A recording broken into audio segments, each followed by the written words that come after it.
১০০ দিনের কাজ ও আবাস যোজনায় দুর্নীতির অভিযোগ। তৃণমূল পঞ্চায়েত সদস্যদের লক্ষ্য করে চোর চোর স্লোগানের এই ঘটনাকে কেন্দ্র করে রীতিমতো চাঞ্চল্য ছড়িয়েছে এলাকায়। স্থানীয়রা তারা ক্ষোভ প্রকাশ করছেন।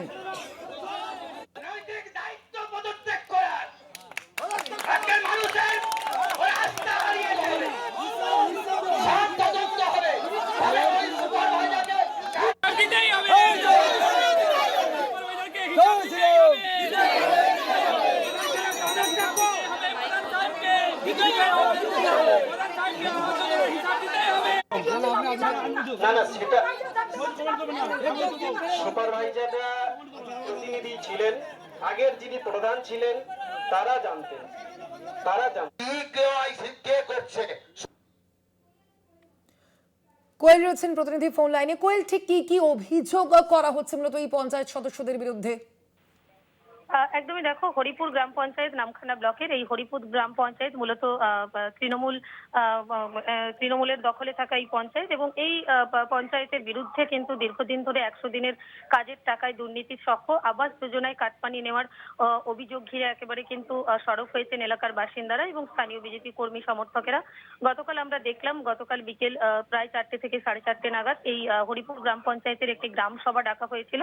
সেই গ্রাম সভা শেষ হয়ে যাওয়ার পর হরিপুর গ্রাম পঞ্চায়েতের সামনে স্থানীয় যে মানুষজন, অর্থাৎ এই হরিপুর গ্রাম পঞ্চায়েতের বাসিন্দারা, তারা ১০০ দিনের কাজের টাকায় দুর্নীতির অভিযোগ তুলে এবং আবাসে কাটমানি নেওয়ার অভিযোগ তুলে সরব হয় এবং দীর্ঘক্ষণ বিক্ষোভ দেখাতে থাকে।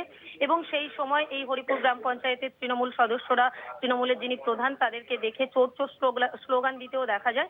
মূলত এই বিক্ষোভকারী বাসিন্দাদের তাদের যেমনটা অভিযোগ যে দীর্ঘদিন ধরে গরিব মানুষ, শ্রমিকরা তারা ১০০ দিনের কাজ করেছেন, কিন্তু তাদের যে ন্যায্য মজুরি, সেই ন্যায্য মজুরি তাদেরকে না দিয়ে পঞ্চায়েতের সদস্য এবং সংশ্লিষ্ট প্রত্যেকটি বুথের এই ১০০ দিনের কাজের যে সমস্ত সুপারভাইজাররা তারা নিজেরা আত্মসাৎ করেছেন। অন্যদিকে শুধুমাত্র ১০০ দিনের কাজের টাকায় দুর্নীতি নয়, হরিপুর গ্রাম পঞ্চায়েত এলাকা, সেখানে ২০২১ সাল থেকে একেবারে কিন্তু যে সমস্ত আবাসের ঘরের টাকা, সেখানে অযোগ্য ব্যক্তিদের আবাসের ঘর দিয়ে দেওয়া হয়েছে মোটা টাকার বিনিময়ে। কোথাও আবার গরিব মানুষকে আবাসের ঘর পাইয়ে দেওয়ার জন্য তাদের থেকে মোটা অঙ্কের কাটমানি নেওয়া হয়েছে।